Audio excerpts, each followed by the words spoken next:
Hello, and thanks for joining us on this special talk show edition of the Newsfeed. I'm Izzy Post.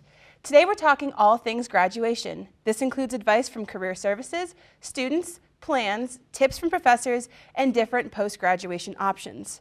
First, you should consider grad school or 5-year programs. Then, what are the perks of using Hokies for Hire, and what does the Corps of Cadets graduation tradition look like?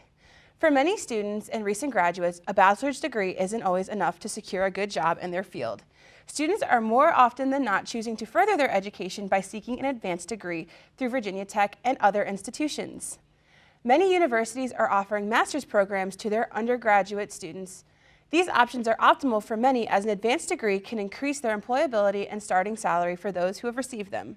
Other students, like senior Lauren Rakes, still have to take more than the more traditional route. Usually when you get a master's degree or a PhD or anything like that, you generally have more career advancement opportunities, I feel, with like higher paychecks in certain fields. That's not true for a lot of fields too. A lot of fields rely heavily on experience. Lauren plans on going to get her doctorate as a physician's assistant or a medical doctor after taking a gap year. She said she would take the 5-year master's option if it were available in her field. Many in business, science, and engineering fields have become drawn to this new design, possibly making it the new general path for the future of higher education. Smith Career Center provides a variety of opportunities for VT students to connect with employers. One of these tools offered is Hokies for Hire, a website devoted to bringing students closer to their desired profession. The site offers an array of job opportunities from about 10,000 employers, including internships, co-ops, full-time, and even local and part-time positions.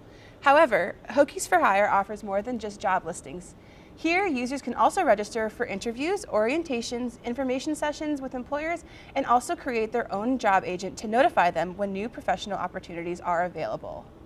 To say that Hokies for Hire is a powerful tool that all students should be using for co-ops, internships, undergraduate research, work-study opportunities here at Virginia Tech.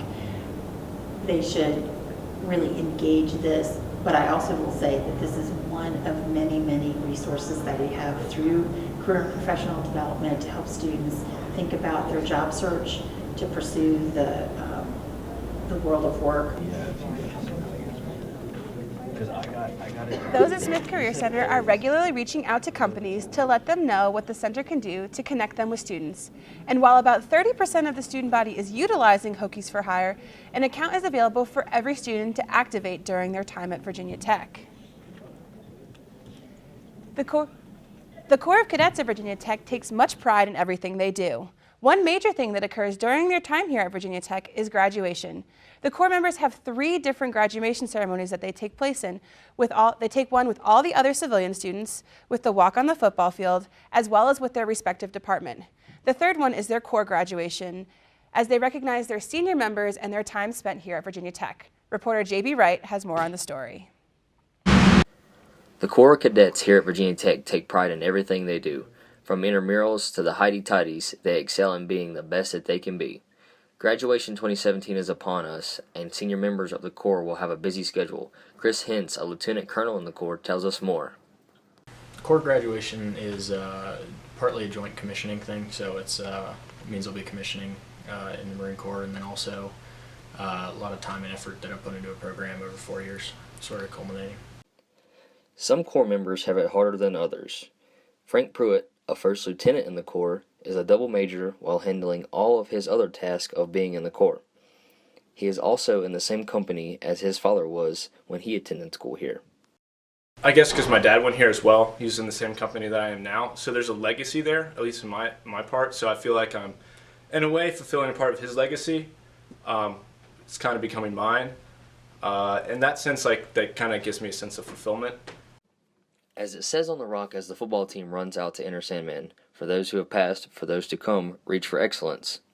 From waking up at 4 and 5 a.m. to get into formation, to raising havoc on opposing teams in the south end zone, the senior Corps members of the class of 2017 have surely reached for excellence. Look out, world, because here they come.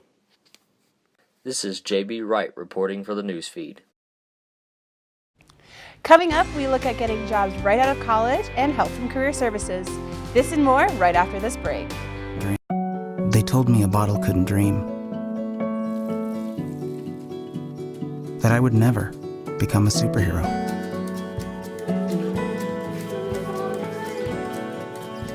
But I learned how to fly, just to come back in a new disguise and be the hero that I've always wanted to be.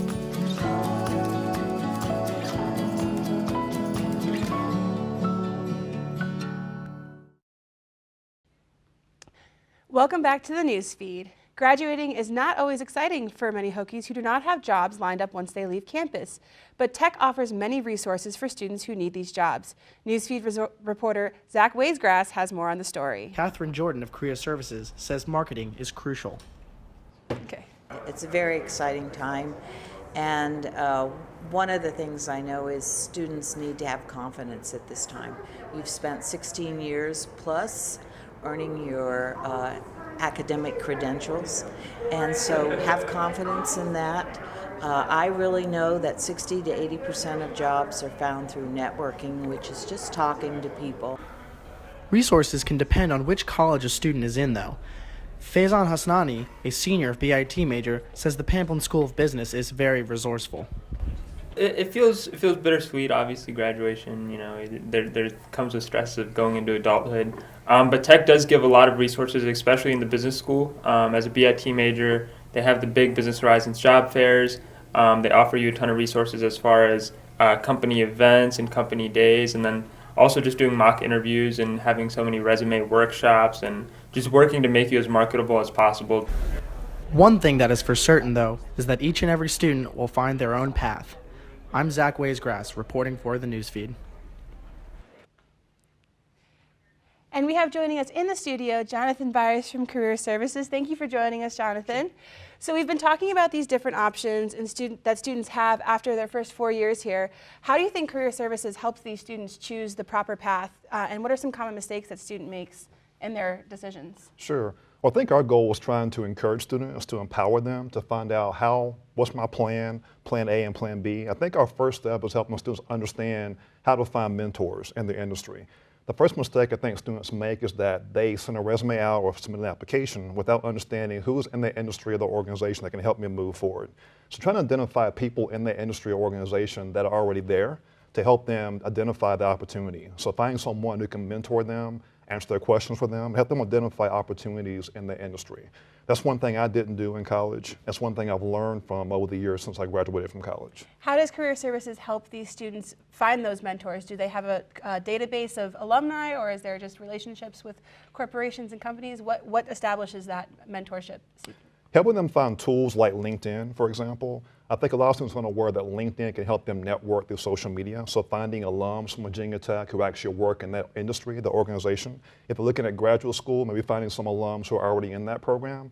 If they have professors or faculty that they're working with now they know pretty well, they may have contacts also too, either in Blacksburg or beyond, who may work in that industry or that company, in that organization. So helping them understand that where they are right now in their department, using who they have around them to help them move forward in that process. Okay. What are some common mistakes that students make in terms of preparing versus dressing, networking, resumes? What are the biggest things that you see that students need to correct in their job search? I think not being aware of the first impression. The fact that when you meet with someone in a meeting over coffee or what have you, the first impression makes a difference. So whether it's the resume, making sure the resume is polished, making sure that the email communications are perfected or polished, and also making sure that if you're going for an interview, you know how to dress. And we try to help students with that process. We're aware that many students have never dressed up before, either going to an event or a function, so we offer programs to help them find dresses, suits, what have you, to get ready for their interview. So knowing that the first impression does matter. What are some programs that Career Services offers to help these students improve in those areas? Sure. We offer a program that's called Career Outfitters. We just had that about 3 weeks ago. We've got people from the community donate outfits to us, their shoes, their belts, their suits, their dresses. So we have students that come from environments that have never dressed up before for an interview. They can come by our office and pick out an outfit for free. One top, one bottom, a pair of shoes, a tie, what have you, and they're ready for their interview. They're ready to go to that networking event, for that reception, to engage with faculty. So thank you. Is there anything you wanted to add what Career Services offer?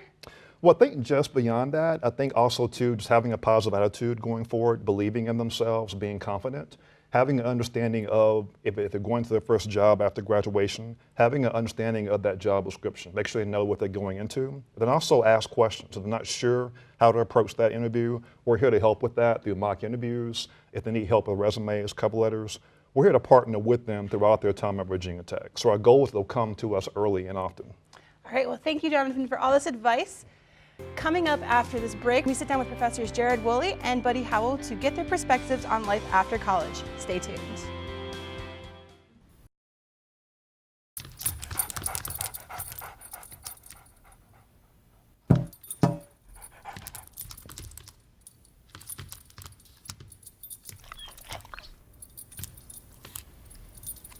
There's a shelter pet who wants to meet you.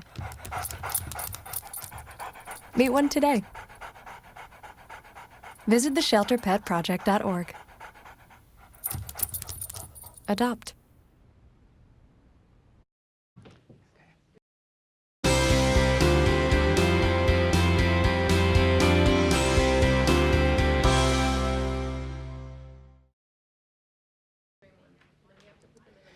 Welcome back to the news feed. So we have with us Professor Jared Woolley and Dr. Buddy Howell. Dr. Howell is a native Texan who's been at the faculty at Virginia Tech for almost 8 years. He teaches Intro to Comm Studies, Intro to Comm Stills, Rhetorical Traditions, and Persuasion. Professor Woolley is in his second semester here after teaching in China. He has years of professional video experience and teaches advanced multimedia reporting, studio, and visual media. Welcome to the show, guys. Thank you for being here. Good to be here. Thank you. So what were some of your job experiences like when you guys were in our shoes and first coming out of college? Well, I think the most important thing you can keep in mind is the importance of having some job experience. Class is great, and we have a great faculty and a lot of resources, around us. But take advantage of what's out there. Roanoke, for me, working in television, Roanoke has all these great resources, which is exactly what I did. I worked as a production assistant and climbed the ladder, started at the bottom, which everyone does, but I started at the bottom when I was still a junior. That was a big advantage for me moving as I graduated. I kind of had that experience and sort of a built-in professional network. Mm-hmm. What was it like for you, Dr. Howell? Well, I wasn't sure what I wanted to do early on when I graduated. So the problem was there wasn't a field that I could say I want to get an internship in this area. So from a different perspective, I would echo what Jared said, the idea that you need experience, and even if it's not in the industry that you plan to go into, it is good for employers to see that you've had a job. And if you can work with the same company over time, that's even better because it shows you're highly thought of by some organization, some company. Mm-hmm. What advice do you have for these graduating seniors going forward with getting those jobs early on? I think, it's easier said than done sometimes, but I think you just have to put yourself out there and be willing to take and accept positions that maybe aren't the most glamorous or the most high-paying positions, but take the chance and give it a shot, every day that you get experience in an industry is a mark in your favor. And like Buddy was saying, working with the same company. I started working for a television corporation when I was, like I said, a junior in college, and I worked there for the next 10 years.